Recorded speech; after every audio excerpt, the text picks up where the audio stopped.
오늘부터 시간이 될 때마다 묵상한 말씀을 좀 나누어 보려고 합니다. 오늘은 2024년 3월 8일인데요. 말씀 나눈 것 가지고 좀 여러분들과 함께 나누려고 합니다. 먼저 찬양 같이 하고요. 약할 때 강함 대신에 나의 무게가 되신 주 나의 모든 것 주 안에 있는 부모를 나는 포기할 수 없네. 주 나의 모든 것 예수 어린 양 존귀한 이름 예수 어린 양 존귀한 이름 십자가 제사하셨네. 주님의 이름 찬양해. 주 나의 모든 것 쓰러진 나를 세우고 나의 빈장을 채우네. 주 나의 모든 것 예수 어린 양 존귀한 이름 예수 어린 양 존귀한 이름 지저 레못가 와디뇨네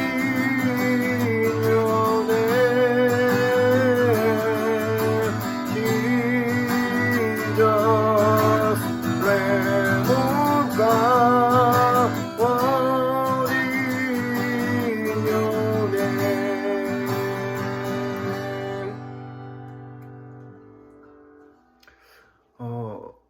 오늘 말씀은요, 열왕기상 13장 말씀인데요. 내용은 이렇습니다.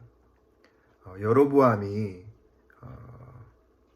이제 베델에서 제사를 지낼 때 하나님의 사람이 말씀을 하나님으로부터 받아서 여로보암에게 갔고요. 가서 하나님의 그러한 말씀을 전하는 가운데 그 제단이 이제 나누어질 거라고 하는 징조를 이야기합니다. 그리고 실제 그렇게 벌어지고요. 그러한 상황을 보던 여로보암이 하나님의 사람을 잡으려 하다가 손이 마비되는 상황이 벌어집니다. 그런 난처한 상황이 벌어지자 여로보암이 마음을 돌이켜서 이 하나님의 사람에게 좀 고쳐달라고 했고, 그리고 하나님의 사람은 그를 고쳐줍니다. 여로보암이 이 하나님의 사람에게 자기의 집에 가서 같이 식사하자 이렇게 청을 했는데요. 하나님의 사람은 하나님께서는 뒤도 돌아보지 않고 그곳을 떠나라고 명령했기 때문에 자기는 같이 식사할 수도 없고 머무를 수도 없다 하고 떠납니다. 그렇게 일이 벌어지는 상황 속에서 그 베델에 살고 있던 한 늙은 선지자가 아들들로부터 이 모든 사건의 정황을 들었어요. 그리고 이 늙은 선지자가 나귀를 타고 뒤쫓아갑니다. 어느 지점에서 쉬고 있던 이 하나님의 사람을 만난 늙은 선지자가 자기 집에 가서 쉬자 이야기를 합니다. 이 하나님의 사람은 여로보암에게 했던 말대로 자기는 어느 집에 들어가서 식사도 하지 않고 또 머물러 있지도 않을 것이라고 이야기하고 거절을 하죠. 그랬더니 이 늙은 선지자가 거짓말로 하나님께서 자기에게 말씀하셨는데 당신을 자기 집으로 이렇게 초청해서 식사도 하고 머물게 하라라고 얘기했다는 거예요. 그래서 그 말을 들은 이제 이 하나님의 사람이 늙은 선지자의 집에 들어가서 같이 식사도 하고 쉬고 있습니다. 그런데 하나님의 말씀이 늙은 선지자에게 임하여서 이 늙은 선지자가 하나님의 사람에게 이야기를 해요. 당신이 하나님의 말씀을 이제 어겼다. 그래서 너는 죽임을 당하게 될 것이다 라고 이야기를 합니다. 그리고 나서 이 하나님의 사람이 그 집을 떠나가다가 사자를 만나서 죽임을 당하게 됩니다. 이 역시 소식을 들은 이 늙은 선지자가 뒤쫓아가 보니까 죽어 있는 것을 보고 그리고 그 뼈를 추스려서 돌아와서 장사를 지내고 자신의 아들들에게 나중에 죽으면 자기의 그러한 그 죽임을 그러한 그 하나님의 사람과 함께 묻어달라고 이야기를 합니다. 그래서 통곡을 하는 내용으로 그 이야기가 마무리되죠. 열왕기상 이 13장을 읽어보면요, 좀 난해하죠. 이야기의 그 관점에 나오는 두 사람이 등장하는데 하나님의 사람이 나오고 늙은 선지자의 이야기가 나와요. 하나님의 말씀을 전한 이 하나님의 사람이 결국 죽임을 당하게 되는 이 장면 속에서 갑자기 이 늙은 선지자라고 하는 사람이 등장을 하는 겁니다. 이 열왕기상을 기록한 저자가 어떤 의도로 이 늙은 선지자를 그 안에 집어넣었을까요?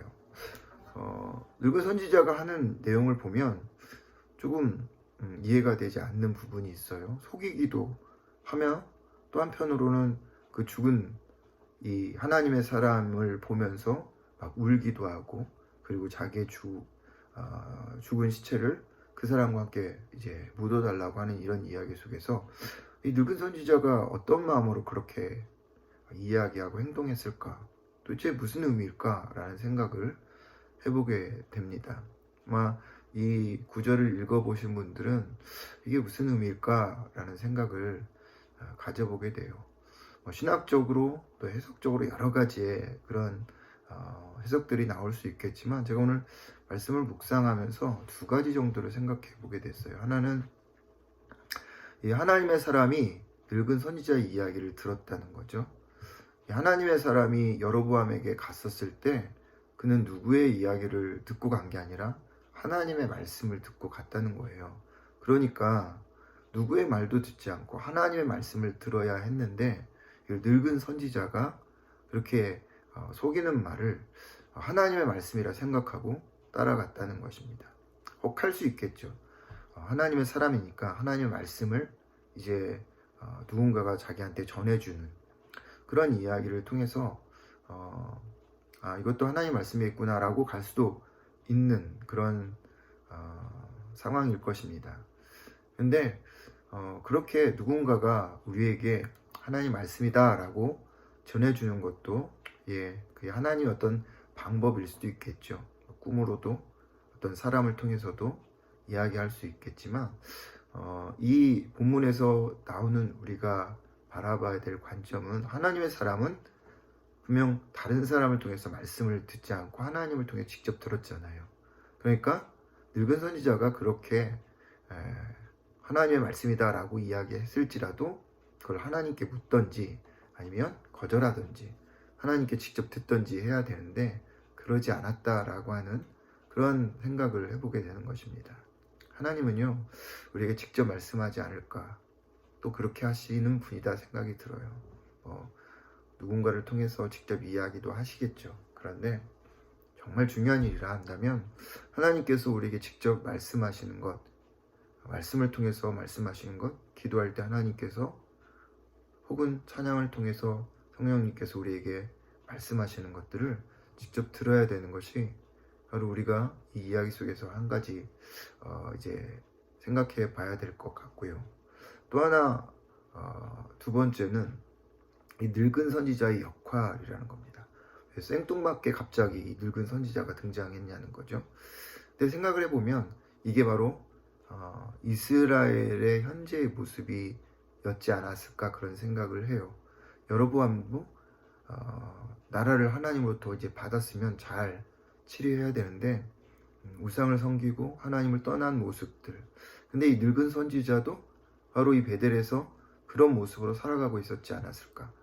명칭이 선지자잖아요. 하나님 말씀을 전하는 자인데 그럼에도 불구하고 여로보암이 이스라엘이 정말 엉망진창으로 살아가는 그런 상황 속에서 그 여건을 아무것도 하지 못했다고 하는 것. 그러니까 이 늙은 선지자는 하나님 말씀을 받은 사람인데 이미 받았던 오래전에 사람이었는데 그렇게 살아가지 못하는 사명을 잃어버리고 살아가고 있는 모습이 아닌가. 그러니까 여로보암이나 이 늙은 선지자나 이스라엘의 모습이 똑같은 모습이었지 않았나라는 생각을 해보죠.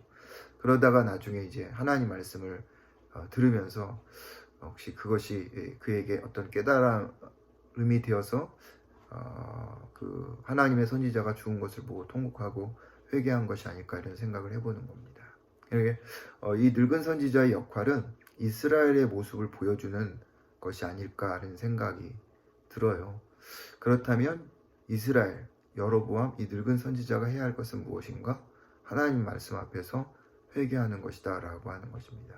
주어진 사명, 하나님께서 나에게 주신 그 길을 오롯이 가지 못하고 잃어버리고 그리고 세상적인 방법으로 살아가거나 잊어버리거나 관심 없이 살아가는 모습들에 대한 하나님의 질책성 경고가 아닌가라는 생각을 해보게 됩니다. 하나님 말씀은 하나님께 직접 들어야 된다라고 하는 것과 또 우리에게 주어진 사명을 우리가 잘 감당하는 것이 우리의 하나님께서 그리스도인으로서 세우신 목적이 아닐까 생각해 보는 것이죠. 오늘 이 두 가지를 좀 생각하면서 오늘도 우리가 어떻게 우리의 삶을 살아가야 될지를 돌아봤으면 좋겠습니다. 예수 어린 양 좀 귀한 이름 예수 어린 양 좀 귀한 이름. 하나님 오늘 우리에게 주신 사명 잘 하나님 우리가 깨닫고 살아가게 하여 주시고 그 사명에서 하나님 벗어나 있다면 회개하는 마음 주시고 주님이 주신 말씀에 하나님 우리가 순종하며 사는 자가 되게 하여 주옵소서.